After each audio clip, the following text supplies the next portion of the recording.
everyone! Welcome back to another vlog. So for today's video guys, pag-uusapan naman natin yung isa sa mga most requested topic, and yun ay bakit madaming immigrants ang nag-struggle sa Finland. So when I first moved to Finland, I thought na mas magiging madali ang buhay kasi nung nag-move ako sa Finland, so I moved to Finland almost 13 years ago, and back then I was young. Siyempre, ang bata ko kasing nag-move out and nag-sarili. Well, hindi naman super bata. Mga ako nun kaka 22 years old ko. Although, hindi naman naging masyadong mahirap sa akin. More of excited pa nga ako kasi parang feeling ko mag-start ako ng new life. Ganyan na ako lang. Pero syempre, meron ako yung mga friends, sila yung mga kabahay ko. So, ayun. So, nung pagdating ko ng Finland, parang sobrang excited, madami kang energy, motivated ka, ang dami kong mga plans, ganyan. Pero parang nung lumipas yung mga years, reality felt different. So, andyan na kasi yung malayo ka sa family mo, yung ibang culture, yung integration mo sa Finnish community, andyan yung weather, nasa umpisa, okay, pero habang tumatagal, parang nahirapan ka na din na winter, malamig. So, ayun, parang adaming adjustment na kinailangang gawin. So, for my 13 years here in Finland, madami din tayong napagdaanan, guys. Actually, ang dami kong nasubukang workplaces, ilang beses ako naglipat ng bahay, ilang beses ako naglipat ng city, trying to find kung saan ko talaga gustong mag-settle. So, in this video, we are not going to complain, pero gusto lang nating matulungan yung mga future immigrants, mga kababayan natin na gustong mag-migrate dito sa Finland or in general mag-migrate sa ibang bansa. So also for them to understand yung realidad ng buhay dito sa Finland and hoping na mas makakapag-prepare sila bet. So, nag-prepare na ako dito guys ng coffee ko and ng donut para habang nagkukwentuhan tayo, may kape.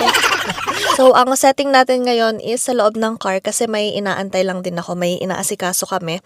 So, may inaantay akong ano nga ba yung main reasons kung bakit nag-i-struggle ang immigrant dito sa Finland? So, pinakauna dyan, culture. Kasi syempre, kung isa kang foreigner, kailangan mo talaga mag-adapt sa culture. Although, I could say naman na hindi naman super mahirap and it's not impossible to adapt sa culture ng Finns. Kasi, ayun nga, nakapag-adapt naman tayo, guys.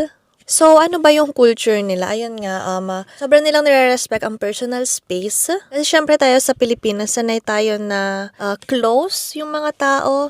Dito medyo hindi. Ang isa sa mga na, siguro lagi nyo na din naman naririnig na, kunwari sa mga bus stop, hindi sila tabi-tabi. Parang, mga 1 meter apart sila. Tapos, sa mga public transpo, kung meron namang space na pwedeng upuan, hindi talaga sila uupo na magkakatabi. Unless, syempre, magkakakilala sila. Normal. Tapos, nung kadarating kasi namin, yung pakikipag-friends with them took time.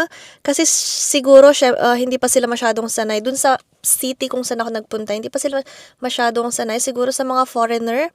Unlike nowadays na sobrang dami ng foreigners, kaya parang unti-unting nabi-break yung wall nila na madali na lang din naman na silang kausap.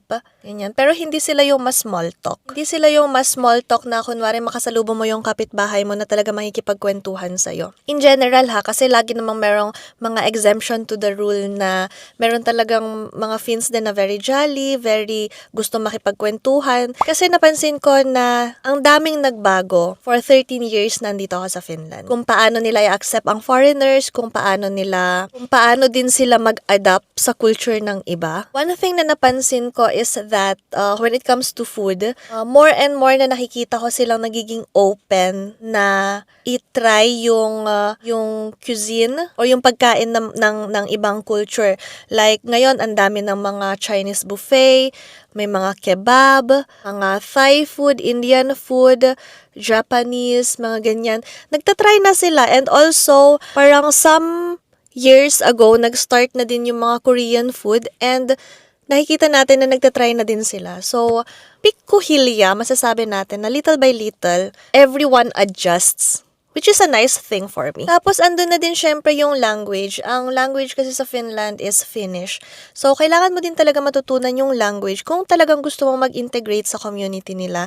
And lagi naman natin yung nasasabi sa mga vlogs natin, sa mga reels natin, na kailangan talagang matutunan yung language. Most especially, kung gusto mo ditong ma-employ. Kasi yun talaga yung pinakauna na tinitingnan.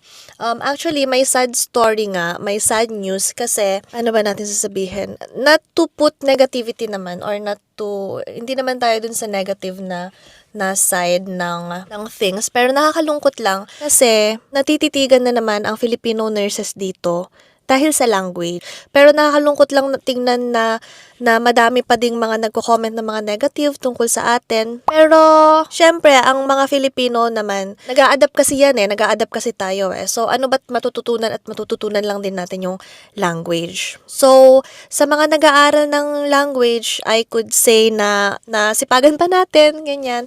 Let's show this community na kaya natin. Isa din sa mga struggle is yung weather. Kasi ang lamig. And actually, ang tagal din ng winter dito. Ang tagal ng winter dito sa Finland. Parang feeling namin, kapag nag-start na ng November, December, hanggang April, May na, feeling namin winter. Although, syempre, ang winter lang naman talaga, officially, is December to February. Pero ayun nga, minsan, ang tagal nung season na ang lamig and nag-i-snow. Ngayong year nga lang, parang poikeus, kasi magma-March na, tapos nag-start ng matunaw yung yellow, matunaw yung snow, yung ice. And looks like, according naman sa Google Weather, mukha namang madami ng days na positive ang temperature. So, hopefully. Pero, syempre, kahit naman winter, ang masasuggest ko na lang, maghanap na lang tayo ng something na gagawin na pwede naman nating i-enjoy. Kung hindi nyo pa natatry ang sauna, sa mga andito na, siguro actually, okay naman yung sauna I would suggest na i-try nyo guys, pati yung ice dipping. Hindi ako yung super nag-ice dipping, pero parang from time to time, maganda din siyang i-try. And also yung mga winter activities. So, pag-usapan naman natin yung work. Ang mga Finns kasi very direct to the point na kung may, in general sila, straightforward. So, they are also expecting, in general, na straightforward din tayo sa kanila. And it's okay. Parang sa culture kasi ng Filipino, parang ayaw nating maka-offend, in general ulit. Ayaw nating maka-offend. So, parang minsan, iniikot-ikot natin, going around the bush yung mga sinasabi natin. Pero dito, na-appreciate nila kung magiging straightforward din tayo. And that's one thing talaga na magandang natutunan ko. Tapos, ang one thing is, di ba meron tayong tinatawag na Filipino time? Dito, nire-respect ang oras ng bawat isa. So, kapag ang appointment mo is ganitong oras, they will expect na darating ka ng ganong oras. And that's also one thing na natutunan ko dito, na be on time kapag may napag-usapan na, mag-meet tayo ng ganitong oras. Most of the time, on time ako and maaga ako, ganyan. Tapos sa workplace din, dapat lagi tayong on time. And kung kunwari may nangyari sa'yo sa daan while papunta ka ng work, they would appreciate na itawag mo sa kanila. Or kung for some reason malilate ka, they would appreciate na itatawag sa kanila. Inform sila na malilate ka kasi they will not take it against you naman na may nangyari or may something kaya ka malilate. They will not take it against you. Ang importante is na inform mo sila. Kasi may mga circumstances din naman talaga na biglang nagkaroon ka ng emergency, na-late yung bus mo, na-late yung train mo, nadulas ka sa daan, ganyan. Ang importante, informed sila. And then, let's go naman sa emotional adjustment. May times na syempre mamimiss mo yung family mo, ganyan. Tapos yung culture sa pinanggalingan, culture sa Philippines, mamimiss mo yung closeness ng mga tao. Siguro yun yung sa akin na when it comes to emotional adjustment. Pero, syempre, iba-iba naman tayo ng mga experiences. Meron yung iba na mas prone sila na malungkot or kung naka-experience siguro sila ng mga negative circumstances dito na nag-a-affect din sa emotional adjustment nila. Pero so far sa akin naman, naging maayos naman yung adjustment ko. So, kain tayo guys. So, ayun, it will be hard at first, pero once you adapt, once na naka-adjust ka na, actually, things will get easier. Tama ba yung pinagsasabi ko? Parang when time comes, kapag na-understand mo yung culture nila, ayun, magiging okay din naman. Sa amin naman naging okay. So, hopefully, sa mga padating or sa mga andito, magiging okay din. So, may mga Filipino community naman dito. May mga pages sila sa Facebook. So, mahanap nyo din sila. Maki-join kayo sa mga Facebook pages sa Filipino community kung wala pa kayong parang support group na masasabi. Tapos, maghanap kayo ng hobby, join hobbies, mga language groups, ganyan. And for those who are new here, give yourself time to adjust. I could say na hindi naman dahil nahihirapan sa umpisa, does it mean na we've made the wrong choice. Pwedeng lang yon, something na that could make you stronger, something na motivation, ganyan, para ma-overcome yung mga struggles. So, madami din guys nagtatanong yung tungkol sa employment situation dito sa Finland and sasagutin natin yan dito sa vlog din na ito. So, ngayong 2026, yung employment rate dito sa Finland ng mga age 20 hanggang 64 years old is nasa around 75 to 76%. So, ibig sabihin, mga nasa 75 kada isang tao ang meron namang trabaho. Pero syempre, hindi perfect ang situation. Ang unemployment rate naman, so ito yung mga walang trabaho pero naghahanap sila, is nasa around 10 to 11%.